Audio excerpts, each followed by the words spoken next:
Welcome to the Salmon Runs YouTube. Enjoy the video. In this video, I will explain how to make tea from flowers. First, you'll want to choose the right blossoms. Opt for edible varieties like chamomile, lavender, or rose petals. It's crucial to ensure they are free from pesticides and collected from a clean environment. Whether fresh or dried, the quality of your flowers directly impacts the taste of your tea. Let's get brewing. Once you've gathered your beautiful blooms, preparation is key. If using fresh petals, give them a gentle rinse under cool water to wash away any dust or tiny critters. Then, carefully pat them dry with a clean cloth. For dried flowers, simply ensure they've been stored correctly in an airtight container to maintain their potency and aroma. This step ensures a pure and delightful brew.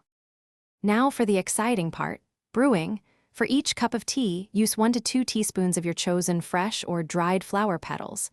Place them in a tea infuser or directly into your mug. Pour hot, but not boiling, water over the petals. Let it steep for about 5 to 10 minutes, adjusting the time to your preferred strength. Finally, strain out the petals and get ready to savor. Your homemade flower tea is ready to enjoy. Feel free to add a touch of honey or a squeeze of lemon to complement the delicate flavors. If you have any dried flowers left, store them in an airtight container in a cool, dark place. They'll stay fresh for up to 6 months. And hey, while you're making things smell great, remember to check the description for a link to Little Tree's black ice and other fantastic deals.